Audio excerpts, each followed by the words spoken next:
তোমরা সবসময় জানতে চাও যে মাহিকে সারাদিনে আমি কি খেতে দিই।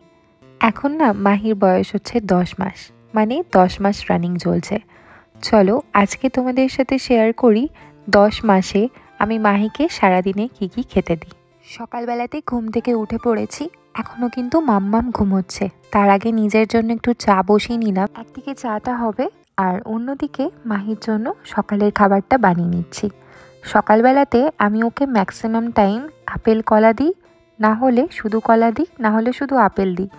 মাঝে মধ্যে চেঞ্জ করে থাকি, তবে এই 3টে জিনিস ও খেতে খুব ভালোবাসে। আজকে আমার ঘরে আপেলটা ছিল না, আমি শুধু ওকে কলা দেব। ও মোটামুটি কাঁঠালি কলা যেগুলো একদম ছোট্ট ছোট্ট হয় সেগুলো মোটামুটি 4 পিস খেতে পারে, আর কাঁঠালি কলার সাইজটা যদি একটু বড় হয় তাহলে মোটামুটি 3টে মতন খায়। 3টে কলাকে ভালো করে গ্রেট করে নিয়ে এর মধ্যে দিয়ে দিলাম হলো 3 level scoop of formula milk. আমি ফর্মুলা মিল্ক হিসেবে ল্যাকটোজেন স্টেজ 2 ব্যবহার করে থাকি। তোমরা তোমাদের পছন্দ মতো দিতে পারো, আবার তোমরা কিন্তু ব্রেস্ট মিল্ককেও পাম্প করে এর মধ্যে দিতে পারো। যখন মাহি ঠান্ডা লেগে থাকে তখন আমি কলাটাকে অ্যাভয়েড করে থাকি, কিন্তু এরকমটা ভাবার কোনো কারণ নেই যে শীতকালে কলা দেওয়া যায় না। কলা দিলে কোনো সমস্যা হয় না, যদি বাচ্চার ঠান্ডা লেগে থাকে তখন কলাটা অ্যাভয়েড করা উচিত, কারণ কলার মধ্যে না অনেক মিউকাস জাতীয় পদার্থ থাকে যেগুলো ঠান্ডাটাকে আরও বসিয়ে দিতে পারে, সেই জন্য তখন অ্যাভয়েড করাই ভালো।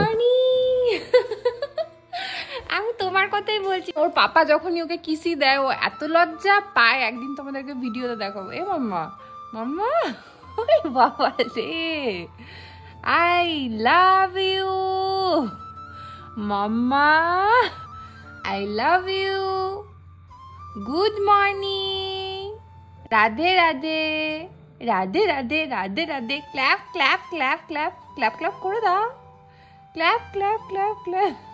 বাবাই, একটা জলজান্ত পরি থাকে আমার ঘরে। আমার ক্ল্যাপ ক্ল্যাপ ক্ল্যাপ ক্ল্যাপ। ওই সন্তা বাচ্চা সন্তা বাচ্চা সন্তা বাচ্চা সন্তা বাচ্চা সন্তা বাচ্চা সন্তা বাচ্চা।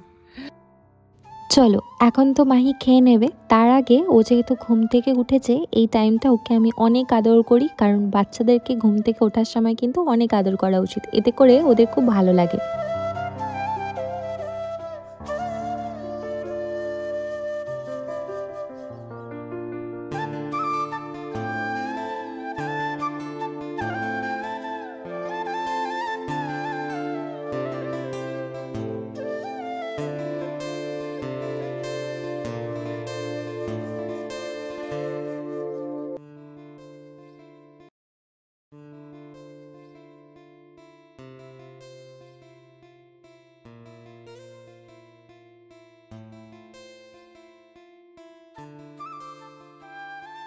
সবসময়তে এমন একটা আশা রাখাটাই ভুল যে তুমি যতটা খাবার নেবে বাচ্চা কিন্তু ততটাই খেয়ে নেবে। যেমন দেখো আমি কিন্তু নিয়েছিলাম 4টে কলা, কিন্তু মাহি কিন্তু পুরোটা খেলো না। তবে যদি এই ধরনের খাবার বানিয়ে থাকো এই লাস্টে 2-3 চামচ কিন্তু তোমরাও খেয়ে নিতে পারবে, এটা এতটাই টেস্টি হয় খেতে। অনেকেই বলে কাঁঠালি কলা বা কলা যদি ডেলি বাচ্চাকে দেওয়া হয় তাহলে কিন্তু একটা কনস্টিপেশন হতে পারে, কিন্তু বিশ্বাস করো আমার বেবি কিন্তু সারাদিনে অন্তত 2-3 বার পটি করে থাকে। তো আমার এই ধরনের কোনো সমস্যা হয় না, তোমরা কিন্তু চাইলেই কলাটা দিতে পারো।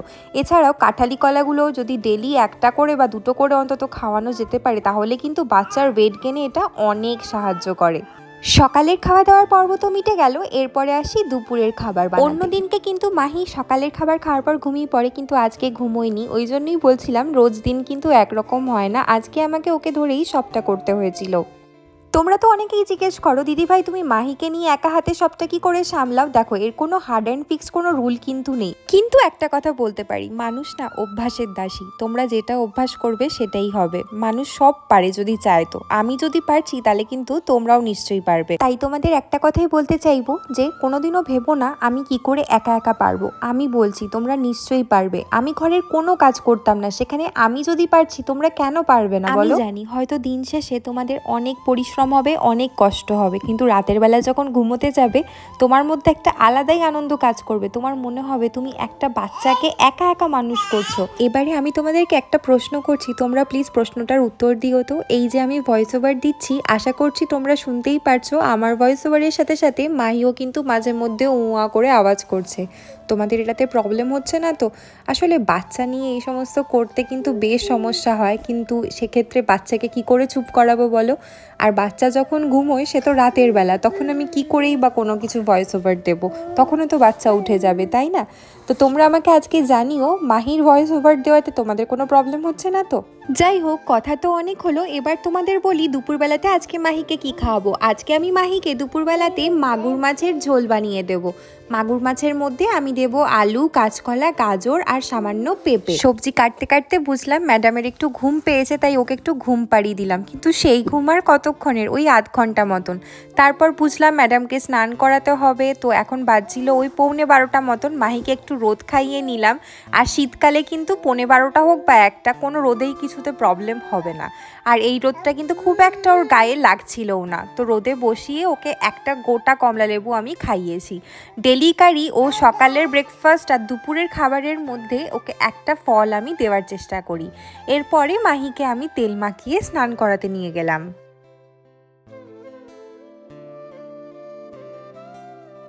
আমি জানি তোমরা অনেকেই এখন জিজ্ঞেস করবে মাহিকে আমি কোন তেল মাখালাম। আজকে আমি মাহিকে বেবি হাগের অলিভ অয়েল মাখিয়েছি, যেটা কিন্তু ওর ত্বককে খুব মসৃণ রাখে। আর এই শীতকালে আমি বলবো সবাই কিন্তু অলিভ অয়েল নাহলে আলমন্ড অয়েল, এই দুটো তোমরা লাগাতে পারো।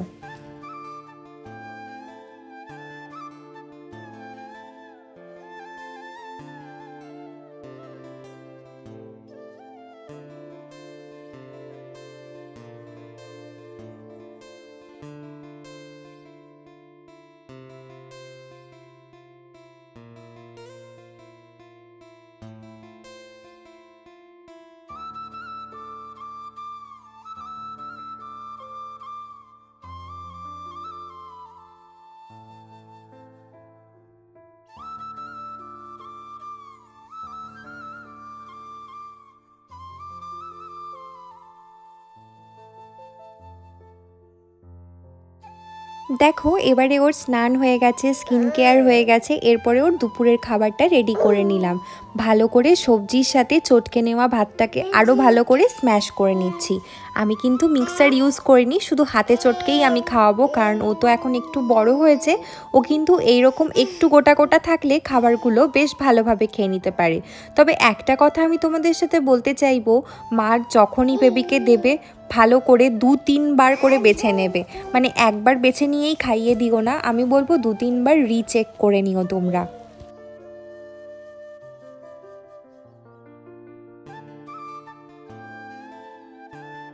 তাহলে চলো আরেকবার তোমাদের বরং রিপিট করে দিই সকাল থেকে মাহি কী কী খেলো। সকালে উঠেই মাহি একবার ব্রেস্টফিড করেছে, তারপরে মাহি খেলো দুধ কলা, আর তারপরে আমি খাইয়েছি একটা গোটা কমলা লেবু, এবং কমলা লেবু খাওয়ার আগে আরও 2বারও ব্রেস্টফিড করেছে, এবং তারপর স্নান করে মাহিকে মাগুর মাছের ঝোল দিয়ে ভাত মেখে খাওয়ালাম। ওকে, সো তোমরা দেখেছিলে যে আমি ওকে প্রায় 2-2:30 নাগাদ আজকে খাইয়েছিলাম। 2:30টার সময় আমি আজকে ওকে শিঙি মাছ, কাঁচকলা, গাজর, আলু আর বিনস দিয়ে ওকে শিঙি মাছ ভাত দিয়ে মেখে খাইয়েছিলাম। তো সেটা অনেকটা হেভি খাবার ছিল, যে কারণে ও ঘুমিয়ে গেছিলো। আর তো ঘুম থেকে উঠেছে এই সবে কিছুক্ষণ আগে। তো এখন ওকে দেবো হচ্ছে খাবার। আর কালকে রাতেই দেব সেরেলাক কিনে এনেছে, এখনও না আমি টাইম পাচ্ছি না ঘরে সেরেলাক বানানোর মতন। তো এই যে এই Nestle Cerelac wheat rice mixed fruit, ঠিক আছে, ব্যাক ক্যামেরা একবার দেখিয়ে দিচ্ছি।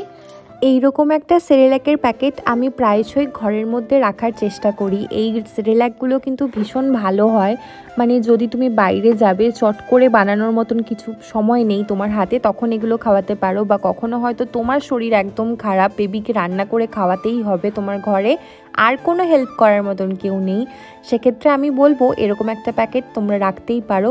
ঘরে সেরেল্যাক বানিয়ে খাওয়ানো তো সত্যি খুব ভালো, কিন্তু এখন আমার হাতে একদমই সময় হয়নি নতুন সেরেল্যাক বানানোর। ওই সেরেল্যাকটা আমার কাছে শেষ হয়ে গেছে, সেই কারণে এখন আমি এটাই খাওয়াবো। এটা আমি ওই 3 চামচ মতো দেবো, আর তার সাথে পরিমাণ মতো জাস্ট জল দিয়ে গুলে ওকে খাইয়ে নিতে পারবো।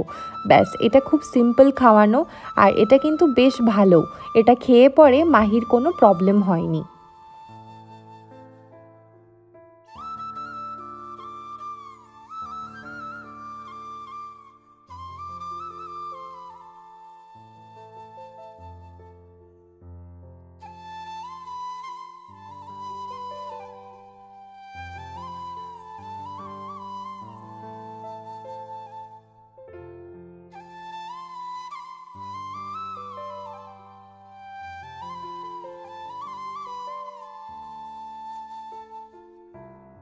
আজকে রাতে আমি মাহিকে একদম সিম্পল একটা খাবার খাওয়াবো, কিন্তু এটা মাহির শরীরের জন্য ভীষণ ভালো। এটা হলো স্ম্যাশড পোটাটো। আর এই রেসিপিটা তোমরা অনেকেই জানতে চেয়েছো। আজকে আমি রেসিপির কোনো ভিডিও নিতে পারিনি, কিন্তু এই রেসিপিটা খাওয়ালে মাহির অনেকটাই ওয়েট গেইন হয়, এবং সেটা আমি নিজের চোখে প্রমাণ পেয়েছি। তোমরা অনেকেই জানো ওয়েট গেইন হওয়ার জন্য বেশ কিছু খাবার বাচ্চাদেরকে খাওয়ানো খুব দরকার। যেমন ধরো সেদ্ধ আলু, ডিম, তারপর ধরো মুসুরির ডাল, ভাত, তারপর কুমড়ো, তারপর কাঁঠালি কলা। এই ধরনের জিনিসগুলো যদি বাচ্চার ডেলিকার খাবারে যদি আমরা অ্যাড করতে পারি, তাহলে কিন্তু বাচ্চার ওয়েট গেইনে অনেকটা সাহায্য করে। যেই কারণে আমি অন্তত ডেলি মাহিকে একটা আলু, একটা ডিম, মুসুরির ডাল অথবা কাঁঠালি কলা, এই 3-4টে অপশান মোটামুটি ডেলিকার খাবারে আমি ওর রাখার চেষ্টা করি। আজকে রাতে আমি ওকে খাওয়াবো স্ম্যাশড পোট্যাটো। স্ম্যাশড পোট্যাটোটা তেমন কিছুই না, শুধু খালি একটা আলু আর একটা গোটা ডিম সেদ্ধ করে নেব ভালো করে। একটা গোটা আলুটা দেখবে যেন ছোট হয়, আর একটা ডিম তার মধ্যে ভালো করে সেদ্ধ করে জাস্ট একটু গোলমরিচ গুঁড়ো আর একটুখানি বাটার দিয়ে ভালো করে ওটা কাঁটা চামচ দিয়ে স্ম্যাশ করে নেবে। আর এটাই হবে আজকে রাতে মাহির রাতের খাবার। তো দেখো, যদি আমরা শুধু খালি বাচ্চাদেরকে ফল খাওয়াই আর সবজি খাওয়াই, তাহলে কিন্তু বাচ্চারা মোটা হবে না। বাচ্চাদেরকে মোটা হওয়ার জন্য ভালো পরিমাণে কার্বোহাইড্রেট অ্যান্ড প্রোটিনটা কিন্তু সবথেকে বেশি দরকার। তাই ডেলি খাবারে আমি মাহিকে কিন্তু কার্বোহাইড্রেট আর প্রোটিনটা বেশি পরিমাণে দিয়ে থাকি। এছাড়া ব্রেকফাস্টে অ্যান্ড আফটার ব্রেকফাস্টে ও তো ফল পাচ্ছেই, তো সব কিছু থেকেই কিন্তু ও পুষ্টিটাও পাচ্ছে। আজকের এই ভিডিওটা তোমাদের কেমন লাগলো জানিও, কতটা হেল্পফুল হলো সেটাও জানিও। আর হ্যাঁ, এছাড়া কিন্তু আমি রাতের বেলাতে মাহিকে দুধ ভাত, দুধ রুটি কিংবা সবজি ভাতও খাইয়ে থাকি। তোমরা জানিও আজকের ভিডিওটা তোমাদের কেমন লাগলো, কতটা হেল্পফুল হলো। আর এরপরে তোমাদের সাথে একটা মাহি স্কিন কেয়ারে কী কী প্রোডাক্ট ইউজ করি সেই নিয়ে ভিডিও, এবং 9 মান্থে মাহির কী কী ভ্যাকসিন হলো সেই নিয়ে একটা বিশদে ভিডিও তোমাদের সাথে শেয়ার করব। আজকের ভিডিওটা কেমন লাগলো কমেন্ট বক্সে জানাতে কিন্তু ভুলো না। ততক্ষণ পর্যন্ত তোমরা আমার পুরোনো ভিডিও এনজয় করো। আবার আসছি আমি নতুন ভিডিও নিয়ে। ততক্ষণ পর্যন্ত tata, good bye and good night.